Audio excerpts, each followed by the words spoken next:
Halo guys, gimana kabarnya? Mudah-mudahan kalian semua selalu dalam keadaan sehat walafiat. Kali ini saya akan membahas sebuah film yang dirilis pada tahun 2023. Film ini cukup recommended untuk menemani kalian bersantai, baik itu di kamar tidur, kamar mandi, ataupun di pos ronda. Oke, daripada berlama-lama di awal, langsung saja ke alur ceritanya, dan ini dia Black Lotus.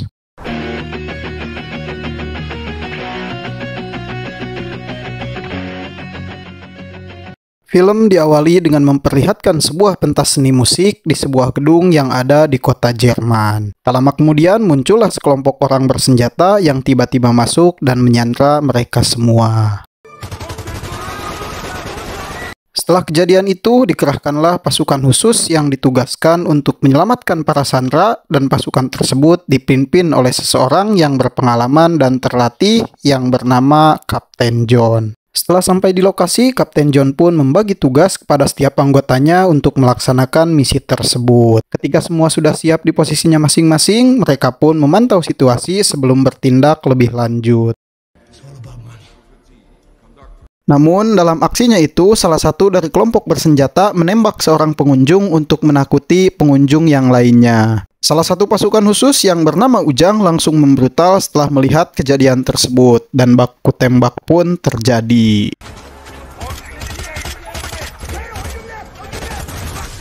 Kelompok bersenjata itu berhasil dilumpuhkan, namun Kapten John tertembak dan ia juga merasa sedikit kecewa kepada si Ujang atas tindakan gegabahnya dalam mengambil keputusan.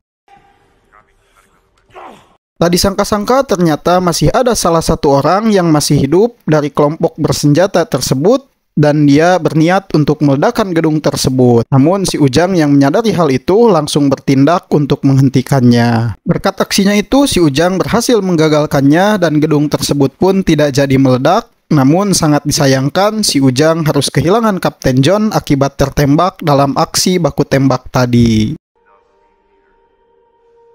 Beberapa tahun kemudian, si Ujang yang memutuskan pensiun dari pasukan khusus dan sekarang bekerja sebagai tukang kayu untuk mengisi waktu dan memenuhi kebutuhan hidupnya. Meskipun kejadian yang mengakibatkan Kapten John meninggal sudah cukup lama, namun si Ujang masih dipenuhi dengan rasa bersalah atas kejadian tersebut.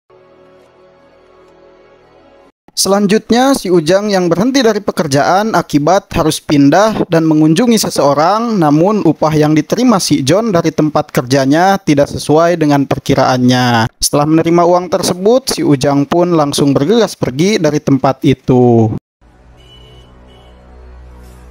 Sementara di tempat lain, agen Interpol berhasil menggerebek dan menangkap dua kelompok gangster yang sedang melakukan transaksi barang terlarang, dan operasi penangkapan tersebut dipimpin oleh dua agen terbaik yang bernama Mia dan Asep. Setelah itu, para gangster tadi langsung dibawa ke markas Interpol untuk ditindak lebih lanjut. Namun, dari kejauhan ada seseorang yang sedang mengawasi kejadian tersebut. Dan ternyata seseorang itu merupakan salah satu anggota dari kelompok gangster yang ditangkap. Setelah melihat penangkapan itu, ia pun langsung melaporkan kejadian tersebut kepada bosnya yang bernama Samsudin. Adegan selanjutnya, kita akan diperkenalkan dengan seorang akuntan yang bernama Peul, yang juga dikenal jago dalam permainan saham. Namun kali ini ia terlihat cemas karena telah bertindak gegabah dengan mempertaruhkan uang senilai 15 juta euro milik dari kliennya, yaitu Samsudin, seorang bos mafia yang dikenal sangat kejam. Kembali ke si Ujang yang baru sampai di rumah Susanti, yang tak lain adalah mantan istri dari Kapten John, dan kedatangannya ke tempat itu tak lain hanya untuk berkunjung dan melihat kondisi Susanti dan anaknya. Susanti pun mempersilahkan si Ujang untuk masuk, dan setelah itu memberitahukan bahwa ia sudah menikah lagi dengan seseorang yang dianggapnya sangat baik, dan orang itu adalah Peul. Di tengah percakapan tersebut, si Ujang tiba-tiba mengatakan bahwa dialah penyebab dari kematian si John. Namun Susanti yang mendengar hal itu pun marah kepada si Ujang karena dia tidak bisa move on dan selalu menyalahkan dirinya sendiri atas kejadian tersebut. Setelah percakapan itu, si Ujang meminta maaf kepada Susanti sekaligus pamit untuk pergi. Namun Susanti melarangnya untuk pergi dan menyuruh si Ujang tinggal di rumahnya untuk sementara waktu. Karena ia mengetahui kalau si Ujang tidak mempunyai tempat tinggal tetap. Si Ujang pun menerima permintaannya untuk tinggal di rumah Susanti sementara waktu, dan Susanti melakukan hal itu karena si Ujang sudah dianggap sebagai saudaranya sendiri. Berpindah ke Samsudin yang saat ini sedang merumpi dengan anak buahnya mengenai penangkapan yang dilakukan oleh agen Interpol. Ia pun menyuruh mereka berdua untuk mencari tahu mata-mata yang telah menggagalkan transaksi bisnisnya di pelabuhan. Kembali ke rumah Susanti, di mana Peul baru saja pulang dari kantor dan melihat si Ujang sedang bermain anyang-anyangan dengan anaknya. Lalu Susanti memperkenalkan si Ujang kepada suaminya itu sembari makan bersama. Setelah sholat maghrib, si Ujang bukannya wiridan malah melamun di taman sambil mengenang masa lalu saat bertugas di Afghanistan bersama sahabatnya yaitu Kapten John. Dan saat itu mereka ditugaskan sebagai sniper. Ketika sedang asik melamun, tiba-tiba Peul menghampirinya dengan membawakan jamu penghangat tubuh dan ia pun mengajak si Ujang untuk ngobrol karena Peul merasa prihatin kepadanya yang terlihat memendam ingatan buruk di masa lalu. Keesokan paginya, si Ujang memutuskan berolahraga untuk menjaga kesehatan dan stamina tubuhnya. Sepulangnya berolahraga, ia pun diminta untuk menjaga seekor dogi oleh anaknya Susanti selagi ia pergi sekolah. Kembali ke Peul yang masih kebingungan atas masalah uang milik Samsudin. Ia pun membuat alasan dengan mengatakan kalau ada kesalahan sistem yang mengakibatkan uangnya bisa hilang. Sebagai seorang bos mafia, Samsudin pun tidak mau tahu dengan semua alasan yang dikatakan oleh Peul karena ia hanya menginginkan uangnya kembali, bahkan jika uangnya tidak dikembalikan dalam waktu cepat, maka keluarganya akan menjadi jaminan. Setelah perbincangan itu, Samsudin meninggalkan kantor Peul dan tanpa disadari, ia sedang diperhatikan oleh seorang agen Interpol dan sebaliknya si agen pun sedang diintai oleh anak buah Samsudin.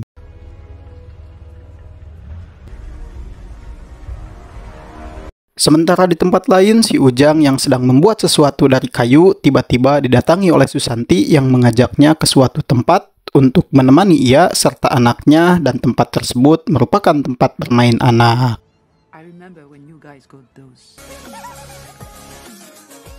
Keesokan harinya, warga dibuat kaget dengan penemuan mayat yang tergantung di sebuah jembatan, dan mayat tersebut adalah seorang agen Interpol yang sebelumnya mengawasi Samsudin. Agen tersebut sengaja dibunuh sebagai balasan serta peringatan kepada para agen Interpol yang telah mengganggu bisnisnya.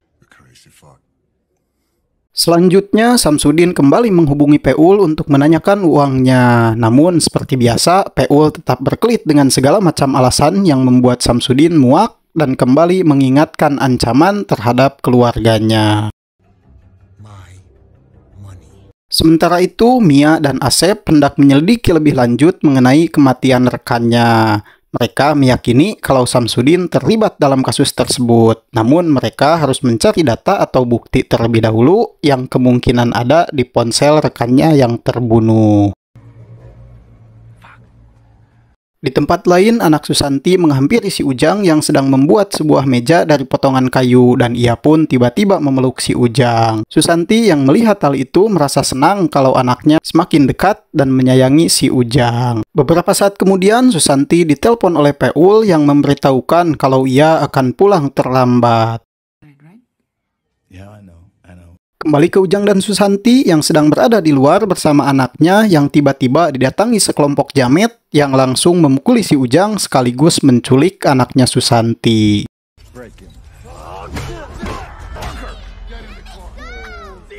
Si Ujang yang khawatir atas keselamatan anak sahabatnya itu langsung mengejar para jamet tersebut dengan menggunakan sepeda. Sementara Susanti sendiri langsung menghubungi Peul untuk memberitahukan kejadian yang menimpa ia dan anaknya. Si Ujang berhasil mengejarnya dan langsung melompat ke arah mobil para jamet tersebut. Namun sayangnya ia harus terlempar dari mobil itu dan tidak sadarkan diri.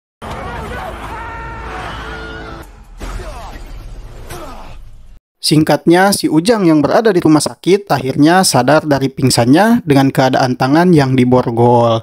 Karena tidak ada kunci borgolnya, ia pun hendak membawa ranjang tidur rumah sakit itu keluar dari ruangan tersebut. Mia dan Asep yang melihat hal itu sontak langsung melepaskan borgolnya. Namun bukan berarti ia terlepas dari tuduhan sebagai tersangka yang terlibat dalam penculikan tersebut. Namun si Ujang tidak peduli dengan tuduhan agen Interpol tersebut. Yang ia pedulikan hanyalah keselamatan anak sahabatnya yang diculik. Selanjutnya si Ujang bergegas untuk pergi, namun agen Interpol menghentikannya dan memberikan kontak Interpol jika nanti si Ujang membutuhkan bantuan ketika melakukan aksinya. Dalam keadaan itu, lagi-lagi si Ujang teringat kepada Kapten John yang pada saat masih hidup, ia pernah meminta si Ujang untuk menjadi ayah baptis untuk anaknya. Dengan kata lain, maka si Ujang harus menjaganya, apalagi saat ini Kapten John sudah meninggal. Untuk memenuhi tanggung jawabnya tersebut, ia pun memutuskan untuk membrutal demi menyelamatkan anak sahabatnya itu. Namun, Peul mencegahnya dan tak sengaja mengatakan bahwa Samsudin merupakan seorang mafia yang berbahaya yang mempunyai hubungan dengan gangster di Thailand. Sontak, si Ujang pun merasa kalau si Peul terlibat dalam masalah ini. Akibat ancaman si Ujang, akhirnya Peul pun mengakui keterlibatannya. Susanti yang mendengar hal itu sangat kecewa dan marah. Ia juga menyuruh Peul untuk mengembalikan uang tersebut agar anaknya bisa dibebaskan. Namun, karena uangnya tidak ada, maka hanya ada satu cara, yaitu dengan melakukan tindakan brutal dan membawa paksa anaknya dari tempat Samsudin. Lalu, si Ujang menyuruh Peul untuk menghubungi Samsudin dan mengatakan bahwa ia akan mengembalikan uangnya. Hal itu dilakukan agar si Ujang mengetahui lokasi serta bertemu dengan anak buah Samsudin dan menghabisi mereka semua. Lalu, ia pun bergegas pergi menuju alamat tersebut. Sesampainya di depan rumah, si Ujang langsung menodongkan pistol kepada Asep untuk meminjam mobilnya secara paksa, yang kebetulan sedang ada di sana untuk mengawasi Peul. Susanti yang melihatnya mengajak Asep untuk masuk ke rumahnya. Ia juga memberitahu Asep kalau suaminya ada di lantai atas. Tapi tanpa sepengetahuan mereka, ternyata Peul sedang mengemasi barang-barangnya dan berniat untuk kabur. Mr. Woodley? Singkatnya, si Ujang sudah sampai di lokasi pertemuan dan bertemu langsung dengan anak buahnya Samsudin. Namun ia tak melihat anak sahabatnya. Si Ujang pun menyadari kalau rencananya telah diketahui dan ia pun berpura-pura menyerah dan memberikan tasnya. Pada saat tasnya akan dibuka, tiba-tiba... Ya, berkat strategi yang matang, si Ujang berhasil menghabisi mereka semua tanpa harus mengeluarkan tenaga lebih banyak. Dan untuk melancarkan rencana selanjutnya, ia pun sengaja menyisakan satu anak buah Samsudin untuk diinterogasi. Di tempat lain, salah satu anak buah Samsudin tiba-tiba datang dan menyandra Susanti. Lalu ia mendorongnya ke arah si Asep dan langsung menghajarnya. Dikarenakan si Asep tumbang dan karena ada kesempatan, Susanti pun mengambil pistol dan menembaknya. Namun tembakannya meleset karena anak buah Samsudin langsung kabur begitu saja. Sementara di tempat lain, si Ujang yang sedang menginterogasi anak buah Samsudin yang lain berhasil mendapatkan alamat tempat anaknya Susanti disandra. Kembali ke Susanti yang sedang membantu si Asep untuk menghentikan pendarahan lukanya, namun lain halnya dengan si Peul yang hanya mementingkan diri sendiri dengan teganya meninggalkan mereka berdua begitu saja. Namun saat memasuki mobil, tiba-tiba setelah berhasil menghabisi Peul, anak buah Samsudin bergegas pergi dari sana dengan membawa tas yang berisi uang. Di sisi lain, si Ujang yang sedang di perjalanan menuju markasnya Samsudin menghubungi Mia untuk mengirimkan bantuan ke lokasi tersebut. Namun Mia yang ingin membrutal pun pergi sendirian untuk menyusul si Ujang. Singkatnya, si Ujang yang telah sampai di lokasi yang dituju, ia pun dihadang oleh penjaga di sana yang membuatnya harus membrutal saat itu juga. Tak berselang lama, Mia yang telah sampai di lokasi dan langsung membantu si Ujang untuk sama-sama membrutal di tempat tersebut. Dan dengan keahliannya masing-masing, mereka berdua berhasil melumpuhkan anak buah Samsudin. Di waktu bersamaan, Samsudin dan anak buahnya yang lain diam-diam membawa anaknya Susanti keluar dari tempat tersebut. Si Ujang dan Mia pun langsung bergegas untuk mengejar mereka. Sesampainya di atap gedung, mereka dihadang oleh kedua anak buahnya Samsudin dan baku hantam pun terjadi lagi.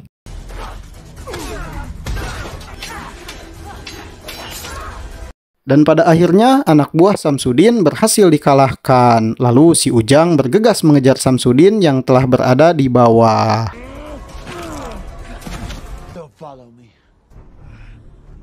Dengan hanya bermodalkan pisau, si Ujang berhasil mengalahkan Samsudin serta menyelamatkan anaknya Susanti.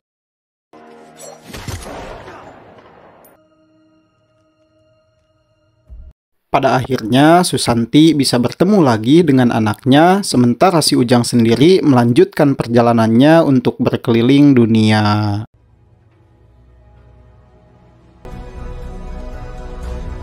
Dan film pun tamat.